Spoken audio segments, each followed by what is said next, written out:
Hello students, आज हम कविता यह दंत्रित मुस्कान का अंतिम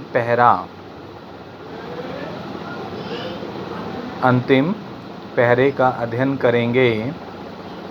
अभी तक हमने पढ़ा कि दंत्रित मुस्कान अर्थात एक छोटे से बच्चे की जो मुस्कुराहट है वह बहुत ही मनभावनी होती है, मन को लुभाने वाली होती है। तो यहाँ नागा अर्जुन जी जो कवि हैं, उन्होंने एक छोटे बच्चे की मधुर मुस्कान का वर्णन करते हुए अपने भावों को वाणी प्रदान की है। तो यहाँ कवि नए दांतों वाले शिशु को संबोधित करते हुए कहता है कि धन्य तुम, अर्थात धन्य तुम, माँ भी तुम्हारी धन्य। तो यहाँ कवि शिशु को संबोधित करता हुआ कहता है कि तुम अपनी, कि जो बच्चा क्या है, धन्य किस कारण है? अपनी मनमोहक छवि के कारण और उसकी मुस्कान के कारण।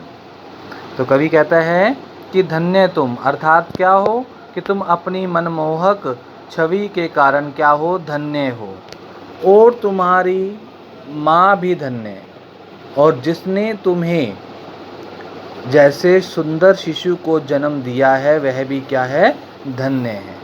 अर्थात क्या है? तुम अपनी मन भावनी मुस्कान और मन भावनी छवि के कारण धन्य हो, और तुम्हारी माँ ने तुम्हें जो जन्म दिया इसीलिए वो धन्य है।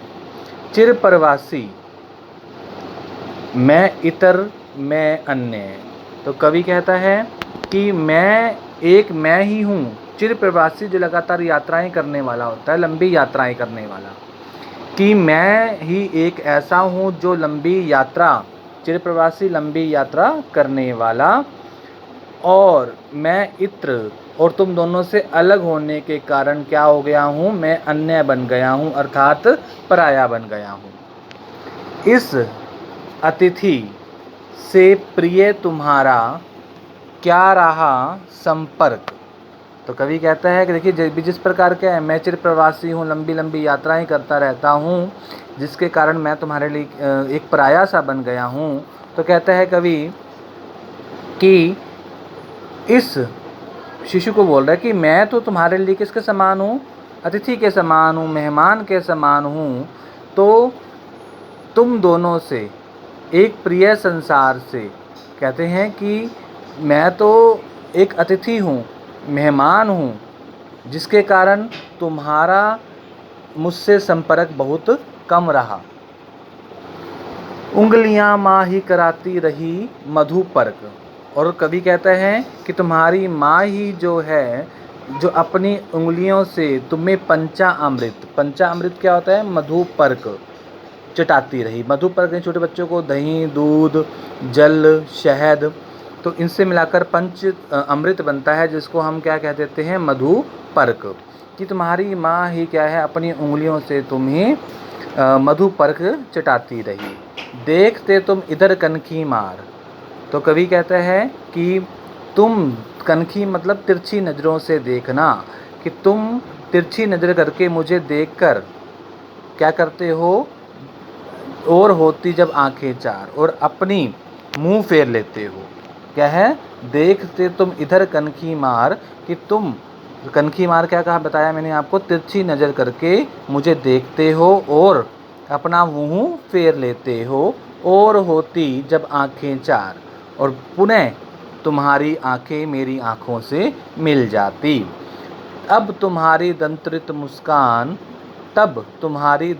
मुस्कान मुझे लगती है बड़ी छविमान। तो कवि कहता है कि इस स्थिति में मुझे देखकर तुम मुस्कुरा उठते हो। भी जब तुम मुझे कनखी मारकर देखते हो और तिरछी नज़रों से देखते हो, तब मुझे तुम देखकर मुस्कुरा उठते हो, और उस समय जो तुम्हारी यह दंत्रित मुस्कान है वह बड़ी ही सुंदर दिखाई देती है, जिस पर मैं मुग्ध हो जाता हूँ। तो कहने का भाव क्या है कि यहाँ कवि ने बच्चे की मुस्कान को बहुत सुंदर चित्रण किया है और यह मुस्कान एक जीवन का संदेश देती है कि मानो निर्जन प्राणों में भी जान आ गई हो।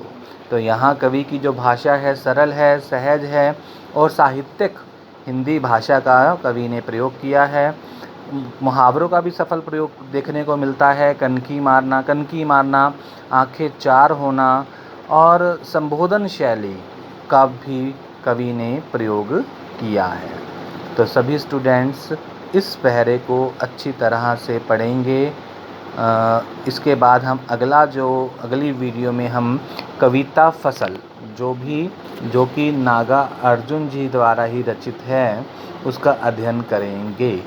तो सभी बच्चे इन दोनों कविताएं दंत्रित मुस्कान का और उसके बाद फसल का हम अध्ययन करेंगे। धन्यवाद।